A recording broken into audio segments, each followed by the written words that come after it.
There's something happening right now that nobody in the mental health space wants to talk about honestly. Millions of people have replaced their therapist with AI. And before you roll your eyes and assume this is going to be a lecture about why that's bad, it isn't. Because here's the thing, AI is genuinely helpful for people. But there's something specific that's missing from that interaction. Something that no amount of processing, reflection, or insight can replace. In this video, we're going to break down what AI gets right about emotional support, what it fundamentally cannot do, no matter how good it gets, and the specific way it continues to make things worse for people who are already caught in a common self-help trap. What's up, everyone? Dr. Greg here, clinical psychologist. Today, we're going to be talking about the pros and cons of using AI to help us get through any kind of mental health issue. Let's be honest about this first because it matters. AI is generally good at several things mental health has not been in the past. It's available at 3 a.m. when your nervous system is running hot and there's no therapist in sight. It doesn't really judge. It doesn't get tired.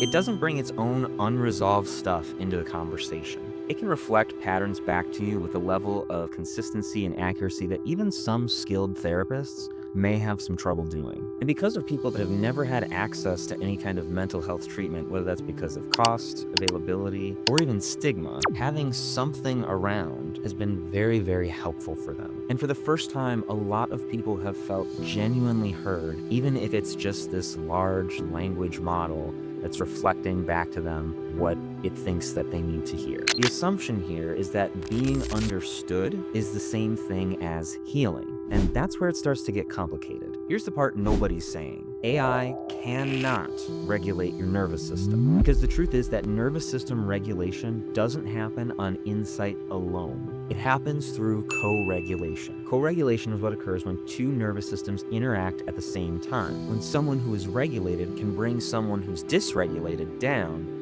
just due to their mere presence. The tone of voice, the pace of the breath, the felt sense that another human being is there, stable, and that they're not going anywhere. Think back to even how babies regulate. They're often close to their mother when they're stressed or freaking out. That helps them calm their nervous system and their emotions down. It's perfectly natural for humans to be able to regulate better when they're in connection with another human. And AI can't provide that. What it can do for you is give you more insight into your dysregulated nervous system while it stays exactly where it's at, which means you can walk away from a conversation with AI feeling understood, feeling like you have a better sense of why you did what you did, why you're experiencing what you're experiencing, and still react the same way the next time something triggers you. Because the insight, it went into your head, and the pattern, it lives through your body. Where this process starts to break down for people is when they realize that after months of processing with a machine, the needle hasn't really moved in terms of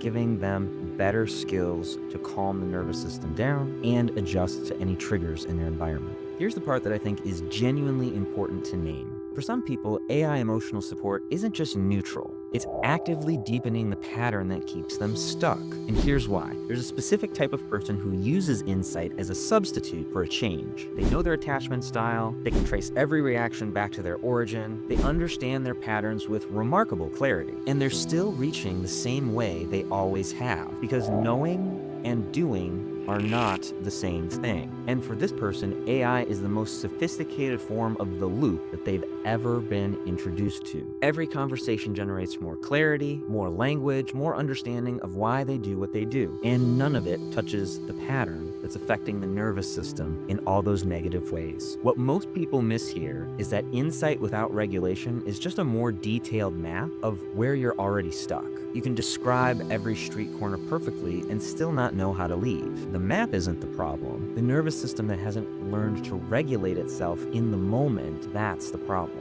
And the more sophisticated your understanding of your nervous system becomes, without any kind of corresponding change, the wider the gap between who you know yourself to be and how you show up gets. This is where the Autopilot interrupt protocol comes in, as a piece that bridges the gap between understanding a pattern and what to do to change that, when it matters. First step is actually noticing when your activation level is getting high. And when it gets high, noticing that the pattern is about to take over. Let's do a thought experiment right now on a scale of 1 to 10. Where are you right now? Not in your thoughts, but in your body. That number is the most important piece of information you can have in any moment when you're triggered. And once you see it, something becomes possible that wasn't really there before. The ability to choose your response rather than just having one. And no AI, no matter how good it gets, is going to be able to do that for you. It can describe it for you perfectly. It can tell you exactly why it matters. But the actual work of building capacity happens in your body, and it happens over time with real practice. AI emotional support is not the enemy. For a lot of people, it's been a genuine help, that voice in the middle of the night, a first step, something that helps people get through any kind of emotional concerns that they have. But if you've been using AI and you find yourself still stuck in those same patterns, finding yourself doing the same behaviors over and over again, even though you can describe them better, it's probably not because you don't understand yourself well enough. It's because understanding alone has a ceiling. And above that ceiling is the work that actually changes how your nervous system responds in the moments that matter most. If you want to start building that capacity, the Autopilot Interrupt Protocol is the place to begin. It's the first link in the description. It's free. It takes